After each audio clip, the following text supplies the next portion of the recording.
할렐루야! 주의 이름으로 여러분들을 환영하며 축복합니다. 우리 앞뒤 좌우로 함께 인사를 할 때에 사랑합니다, 축복합니다. 함께 인사하겠습니다. 시작! 사랑합니다, 축복합니다. 뱉은 대로, 말씀하신 대로 이루어지기를 주의 이름으로 축원합니다. 우리는 지난주에 하나님의 이름으로 축복하라라는 말씀을 함께 나누었습니다. 하나님께서는 진심으로 하나님이 부르신 백성들, 특별히 이스라엘 백성들을 축복하고 싶으셨습니다. 그래서 하나님은 대리인을 세우셨죠. 제사장들, 레위 지파 사람들을 통하여 이들을 축복하라 명하셨습니다. 그런데 이 축복은 시도 때도 없이 아무나 하는 것이 아니라 제사를 통하여, 예배를 통하여, 그 예배를 하나님이 합당하게 받으셨을 때에 영적인 감동을 받은 대제사장이, 레위 지파 사람들이, 제사장들이 하나님의 이름을 빌어서 하나님께 영광을 돌리며 백성들을 축복하였던 겁니다. 그러므로 알 수 있는 것은 예배 현장에서 하나님에 의해서 하나님의 이름으로 말미암아 선포된 그 축복은 여러분들의 삶의 현장에 고스란히 녹아져 내린다는 겁니다.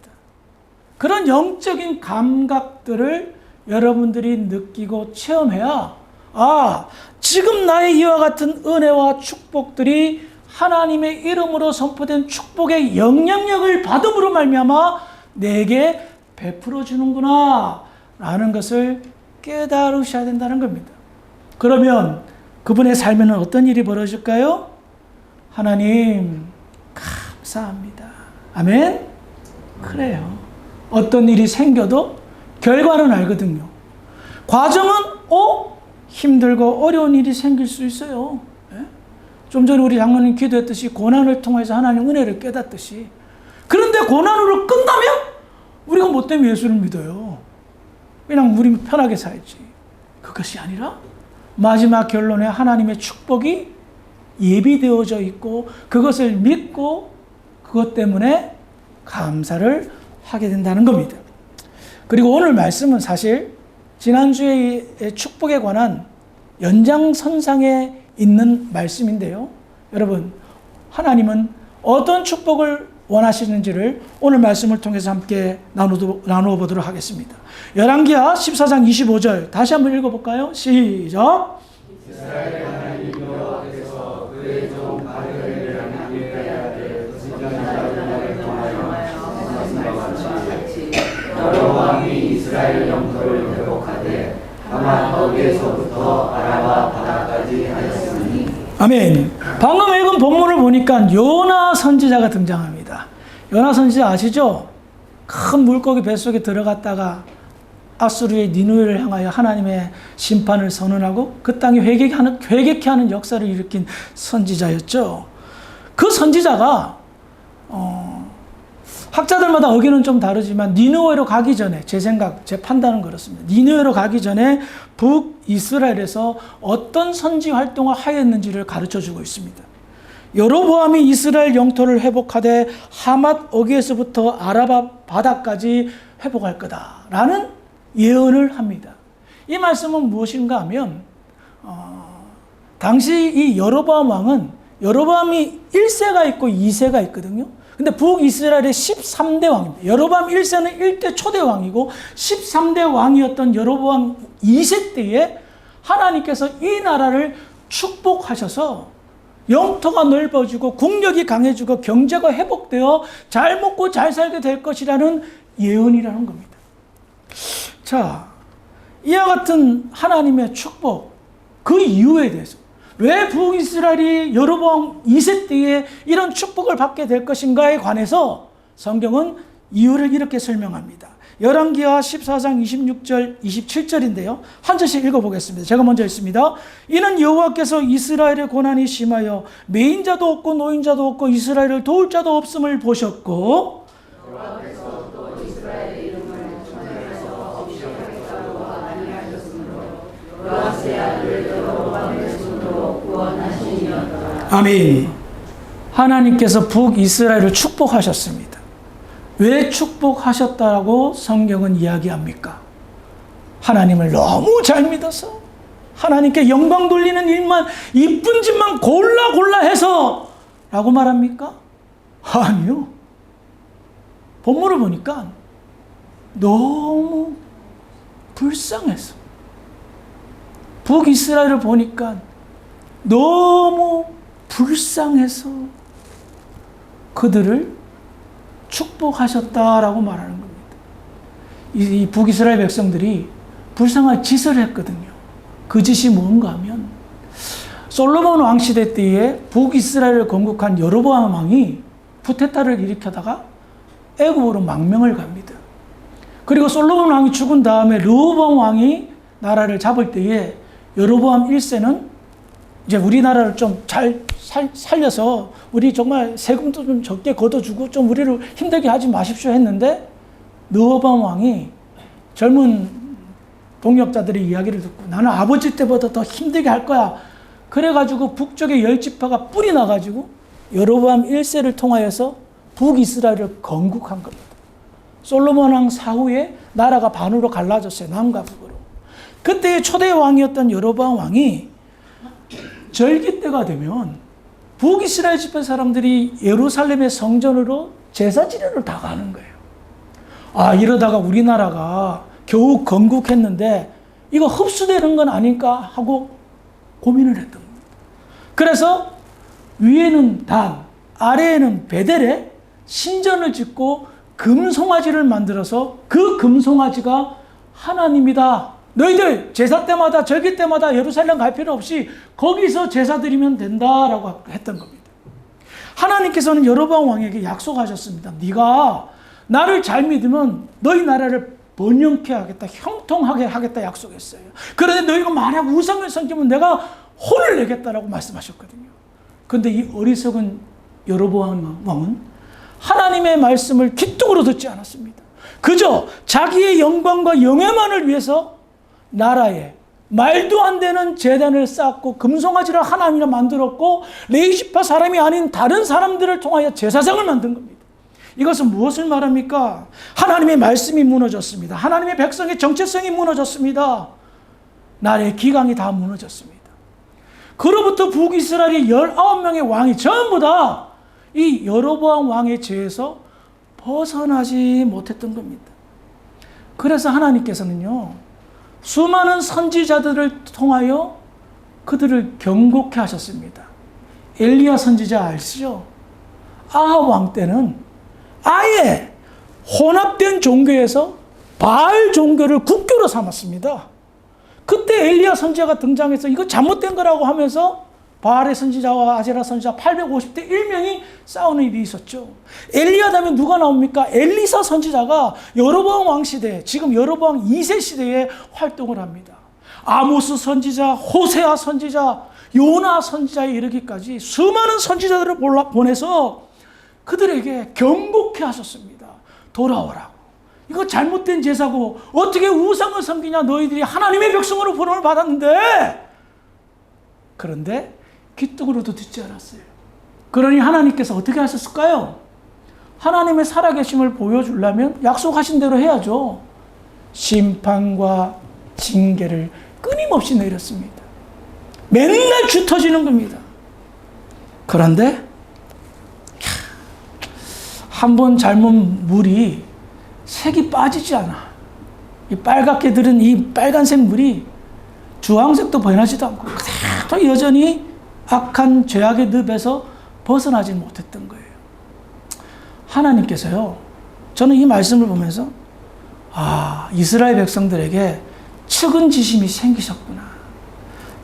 맨날 주어 터지고 아무도 도와주는 사람 없고 맨날 외세의 침략을 당해서 나라는 점점 작아지는 것을 보면서 너무 가슴이 아프셨어요.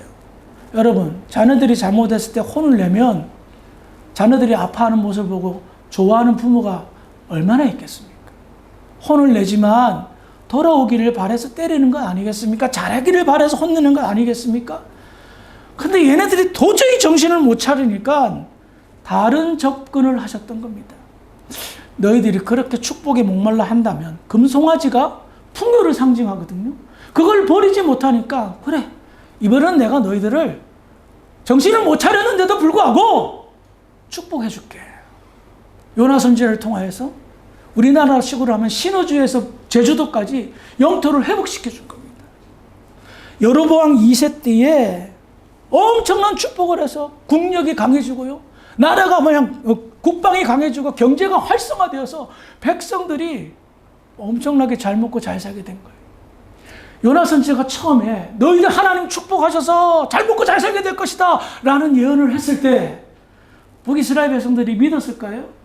참네, 하나님도 웃긴다. 맨날 우리 보고 혼내고 심판당할 거라 하고 맨날 우리 주 터지게 만들어 놓고 지금 와서 뭔 축복이야. 그런데 요나 선지자 말대로 잘 되는 거예요. 어라? 하는 것마다 전쟁에서 승리해서 영토를 확장하고 장사가 잘 되고 농사가 잘 되고 북이스라엘 땅이요. 살기 나쁜 땅이었는데 살기 좋은 땅으로 변했어요. 자, 이쯤 하면 아무리 돌대가리라도 느끼죠? 그렇죠? 아무리 멍청해도 느낄 것입니다. 아, 하나님 말대로 되네. 그러면 우리가 하나님이 원하는 거 해야지. 하나님 원하는 건 뭐죠? 첫 번째가 예배가 회복되는 거죠. 성경을 보겠습니다. 아모스 5장 21절부터 23절인데요. 한 절씩 교독합니다. 내가 너희 절기들을 미워하여 멸시하며 너희 성회들을 기뻐하지 아니하나니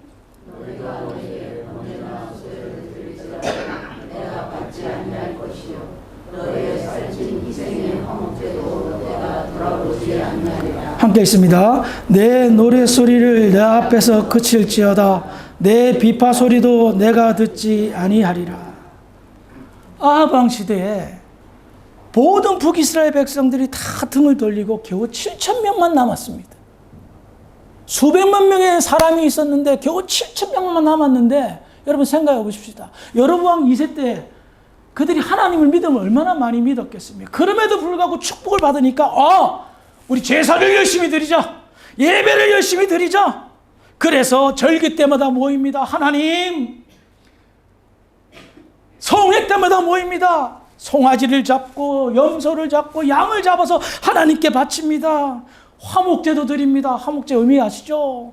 하나님 우리 축복하셨으니까 함께 나누겠습니다 하면서 나눔의 예배도 드렸습니다. 그런데 여로보암 2세의 마지막 때에 나타난 아모스 선지자가 뭐라고 말합니까? 제발 너희들 예배 좀 드리지 말라. 너희들의 예배 나 받고 싶지가 않다라는 겁니다. 아니, 하나님께서 예배를 그렇게 좋아하는데 왜 예배를 하지 말라라고 제발 뽀르파벌 하십니까? 이유가 무엇이었을까요? 열왕기하 14장 24절 시작. 여호와 보시기에 악을 행하여 이스라엘에게 범죄하게 한 불법자를 여로보암의 온 집에서 하지 아니하였더라. 아멘. 아시겠어요? 하나님께서 마지막 수단으로 그들을 축복하셨습니다. 평생 고통당하다가 너무너무 행복하게 살게 되었습니다. 잘 먹고 잘 살게 되었습니다. 근데 그들이 생각했을 때 어떤 판단을 했습니까? 제사만 잘 드리면, 예배만 잘 드리면 이 축복이 계속 유지되겠다라고 생각했던 겁니다. 그런데 성경 뭐라고 얘기합니까? 여로보암의 죄에서 떠나지 않았더라. 그것도 모든 죄에서 떠나지 않았더라. 그들이 만약 하나님으로부터 말미암아 받은 축복이라 깨달았다면 무엇부터 해야 됐습니까? 베델과 단에 금송아지부터 부셔버렸어야 됩니다. 여전히 금송아지를 하나님이라 하고 또 다른 하나님이 우리를 축복하셨다 하고 제사만 잘 드리면 뭐합니까? 그들은 진정한 회개를 하지 않았습니다. 하나님께서 원하시는 변화를 하지 않았습니다. 과거와 조금 달라진 것이 있다면 하나님이라 하며 부르며 제사를 드리는데 열심만 조금 달라졌던 겁니다. 그들은 최고의 형식으로 제사에 임하였지만 최악의 내용으로 하나님 앞에 나왔던 겁니다. 하나님도 섬기고 그동안 섬겼던 금송아지는 더 잘 섬기고, 북이스라엘은 하나님께 받은 축복만 냉큼 받아먹고 하나님의 진심과 마음은 받지 않았던 겁니다. 여담이지만 아시다시피 요나 선지자가 선지자로 부름받아서 하나님 말씀했는데 도망가죠. 나 그거 못해요 하고 도망가요. 니누에 가서, 아수르의 수도에 가서 그 사람들 죄악을 고발하고 하나님 심판 예언해라. 근데 요나 선지자가요, 경험이 있잖아요. 북이스라엘에게 축복을 선포하고 예언했을 때 요나 선지자의 마음은 어땠을까요? 와, 룰루랄라, 아이고 하나님께서 드디어 이 사람들 축복하신다, 그런 마음으로 했을까요? 아닐 겁니다. 비장한 심정으로 북이스라엘을 축복했을 겁니다. 왜냐하면 이 사람들이 도저히 복받을 짓을 안 했는데 하나님이 축복하신다 하면 마지막 기회 아닙니까? 제발 하는 마음으로 이들이 이제는 하나님 축복받으면 돌아와야 돼 하는 간절한 심정으로 축복 예언했는데, 그래서 축복받았는데 결과는 어떻게 되었죠? 여전히 금송아지를 섬기니 요나 선지자는 말할 수 없을 만큼 좌절했을 것입니다. 그런데 갑자기 하나님께서 아수르로 가서, 이방 나라에 가서 복음을 전하라 하니, 하나님 나 그거 못합니다. 나 그거 절대 하지 못합니다. 왜? 북이스라엘의 운명을 읽었기 때문입니다. 하나님의 축복의 기운이 이방 나라로 가는 것을 감지했기 때문입니다. 그래서 요나 선지자가 겁도 없이 하나님 말씀을 거절하고 도망쳤던 겁니다. 요나 선지자는 실망했고 좌절했을 겁니다. 이게 아닌데, 이게 아닌데. 여로보암 2세 시대 북이스라엘 역사에서 황금기를 이루었습니다. 정치, 경제, 군사적으로 최고의 전성기를 누렸습니다. 하지만 영적으로는 여전히 암흑기였습니다. 오히려 막강해진 국력과 경제력 때문에 부유해진 이스라엘 백성들은 더 교만해졌습니다. 그리고 더 타락해졌습니다. 여로보암 왕이 13대 왕이거든요. 북이스라엘은 19대 왕까지였습니다. 불과 5대 왕 후, 근데요, 5명의 왕이 교체되기까지 몇 년이 흐르는 줄 아세요? 여로보암 왕의 재위 기간이 50년이 넘는데 5명의 왕은 30년을 못 버텼습니다. 그것은 무엇을 말합니까? 여로보암 2세 황금기를 거쳐서 30년 뒤에 나라가 망했습니다. 망하기 전에 징조가 있을 거 아니겠습니까? 하나님께서 그렇게 무심하지 않습니다. 가만히 있다가 그래 너희들 땡 하고 끝내는 것이 아니었습니다. 마지막 순간, 마지막 때의 징조를 사인을 보내십니다. 아모스 8장 11절 시작. 주 여호와의 말씀이니라. 보라, 날이 내가 기름을 땅에 보내리니 양식이 없어 주인이 아니며 물이 없어 바람이 아니며 여호와의 말씀을 듣지 못한 그날이라. 아멘. 아모스 선지자는 여로보암 2세 마지막 때 말기에 활동했던 선지자입니다. 그런데 그가 무엇을 얘기합니까? 너희들 지금 목이 마르고 배고픔을 당한다는 거예요. 그런데 경제적으로는 전혀 맨날 아서도 구워 먹어. 맨날 숯불 피워. 근데 무슨 기갈이랍니까? 영적인 기갈을 당할 거다. 하나님께서 이제는 더 이상 너희들에게 말씀하지 않을 것이다. 하나님의 심판의 징조가 어디에서 나타납니까? 말씀에서 나타납니다. 말씀하지 않는다는 겁니다. 이 말씀을 준비하면서 개인적으로 두려움이 생겼습니다. 뭐냐? 하나님의 심판의 징조가 첫 번째는 말씀을 하십니다. 그런데 들리지가 않는 거예요. 그 다음에 순서가 뭡니까? 아예 하나님께서 침묵하십니다. 말씀하지 않습니다. 이사야 선지자에게는요, 너 앞으로 방언으로 얘기하라고 그랬어요. 왜? 아무리 말해도 못 알아들으니까 뭘 알아듣는 말로 하라는 겁니다.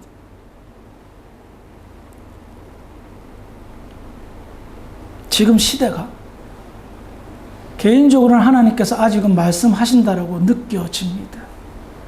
그런데 우리는 경각심과 위기의식을 가지고 말씀하고 계시는데 들리지 않는다면 그 다음의 순서는 말씀하지 않는다는 겁니다. 그런데 문제는 뭐죠? 나는 지금 잘 먹고 잘 산다라는 안일함과 교만함이 있기에 위기의식을 못 느끼는 겁니다. 북이스라엘은 이런 순서를 경험했던 겁니다. 마지막 때 30년 낭과 놓고 큰 축복을 받아서 그 세대는 말할 수 없는 형통함과 번영을 누렸습니다. 하지만 하나님께서 수많은 선지자를 보냈음에도 불구하고 그들은 달라지지 않았습니다. 그래서 말씀하지 않았습니다. 자기 자신들은 축복을 누렸는데 30년 뒤에 자기의 후손들에게는 심판을 남겼습니다. 30년 뒤에 북이스라엘 어떻게 된 줄 아시죠? 아수르가 침략해서 그들을 다 포로로 끌려가게 하고 이방 사람들과 결혼시켜서 북이스라엘이라는 존재를 싹 다 없애버리고 예수님 시대에는 사마리아 사람이라는 이스라엘의 치욕과 수치를 남기는 후손들로 남겨져 버렸습니다. 북이스라엘은 언제 사라진 거예요? 사마리아라는 치욕만 남기게 되었던 겁니다. 불과 몇 년 만에? 30년 만에.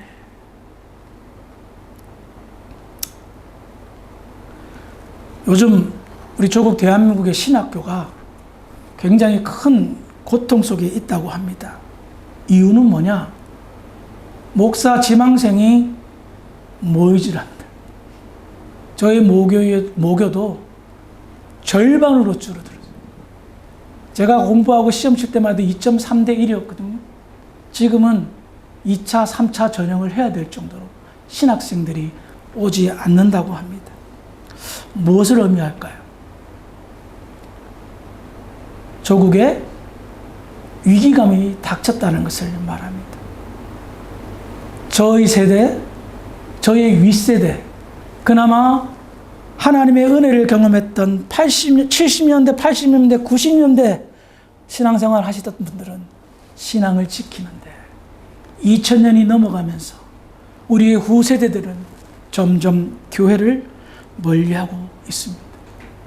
조국 대한민국이 불과 70년, 80년 전에는 세계에서 가장 못 사는 최소 빈소국이었습니다.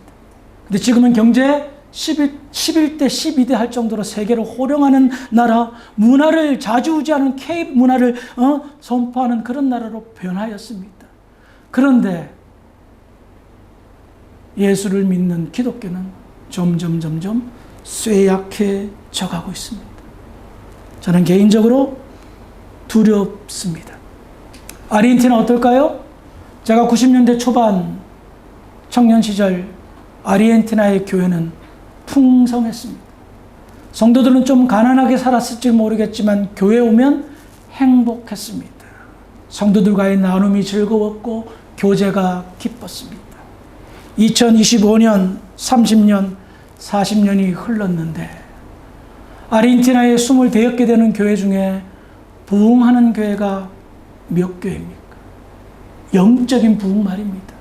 이민 오는 사람이 없다 치더라도 그 내속, 그 안에서 얼마나 뜨거움이 하나님을 찾는 복음의 역사가 나타나고 있습니까? 목사들마다 만날 때마다 교제하면서 같은 고민을 합니다. 우리 때까지는 버틸 수 있을 것 같은데 10년, 20년이 너무너무 걱정된다. 50대 목사들이 은퇴할 때 우리 후손들에게, 나의 후배에게 빈털터리를 남겨줄까 두렵다라는 이야기를 종종 합니다. 그때마다 마음이 무겁습니다. 사랑하는 성도 여러분, 제가 느끼기에는 이민 60년, 한인사회 60년의 기간 동안 하나님은 분명히 아르헨티나 교포를, 한인들을 축복하셨다 믿어 의심치 않습니다. 이제 마지막 보루가 저와 여러분들인 줄 믿으시기 바랍니다. 30년 뒤에, 아니 10년, 20년 뒤에 우리가 무엇을 후손들에게 남겨줄 수 있겠습니까?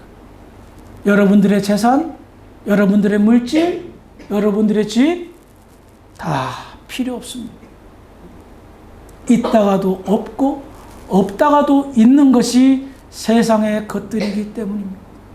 영원한 것을 남겨주기를 주의 이름으로 부탁을 드리겠습니다. 저는 이 말씀을 마치고 말씀을 마무리하고 싶습니다. 여호수아 24장 15절에 여호수아는 마지막으로 유언을 남깁니다. 오직 나와 내 집은 여호와를 섬기겠노라. 이제 막 가나안 땅을 정복하고 시작한 이스라엘 백성들에게 여호수아는 절규와 같은 고백을 합니다. 눈가 나와 내 집은 하나님만 섬길 거야. 나를 따르라. 여러분들과 여러분들의 자녀들과 후손들이 이와 같은 신앙의 고백이 계속 남겨지고 이어지기를 주의 이름으로 축원합니다. 기도하시겠습니다. 사랑이 많으신 아버지 하나님, 은혜를 감사합니다. 하나님의 축복의 의미를 다시 한번 깨닫습니다. 하나님 감사합니다. 우리를 축복하셔서 하나님 앞으로 바로 서겠습니다. 하나님의 축복을 유지하겠습니다. 오직 나와 내 집은 여호와를 섬기고는 그 여호수아의 신앙 고백을 뒤따르며 하나님의 영원함을 드러내는 우리와 우리의 후손들이 될 수 있도록 할렐루야 축복하여 주시옵소서. 그리 될 줄 믿고 감사하며 예수님의 이름으로 기도합니다. 아멘.